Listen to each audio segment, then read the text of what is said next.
University of హైదరాబాద్కి ఇది భారత రాజ్యాంగంలో 32వ సవరణ ద్వారా రాజ్యాంగ సవరణ ద్వారా కేంద్ర ప్రభుత్వానికి అప్పటి రాష్ట్ర ప్రభుత్వానికి జరిగినటువంటి ఒక ఒప్పందం ప్రకారము ఇది రాజ్యాంగంలో చేర్చారు. ఆ ఒప్పందంలో 2వ పాయింట్ యూనివర్సిటీ ఆఫ్ హైదరాబాద్ ఒక విశిష్టమైన యూనివర్సిటీని నిర్మాణం చేస్తామని ఇందిరాగాంధీ గారు అప్పుడు రాష్ట్ర ప్రజలకు వాగ్దానం చేశారు. 2 ఉద్యమాలకు స్పందనగా జయాంధ్ర ఉద్యమం అలాగే తెలంగాణ రాష్ట్ర ఉద్యమం.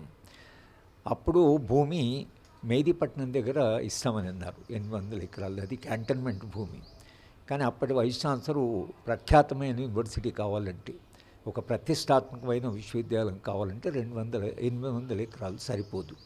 ఎందుకంటే స్టాన్ఫర్డ్ యూనివర్సిటీకి 8000 ఎకరాలు ఉంది.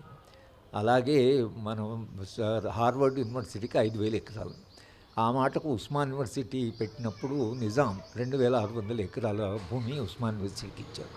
కనుక విశ్వవిద్యాలయం అంటే కేవలం బిల్డింగ్లు, క్లాస్ రూమ్లే కాదు. విశ్వవిద్యాలయం అంటే అదొక ల్యాండ్స్కేప్, అదొక విశాలమైన భూమి. ముఖ్యంగా ప్రకృతి చాలా సంపన్నంగా ఉన్నటువంటి ప్రాంతం ఏదైతుందో విద్యార్థుల యొక్క ఊహ మీద, విద్యార్థుల ఆలోచన మీద, విద్యార్థుల ప్రాపంచిక దృక్పథం మీద అది ప్రభావం వేస్తుంది. కనుక ఒక సుసంపన్నమైన ప్రకృతి విశ్వవిద్యాలయంలో భాగంగా ఉండాలి.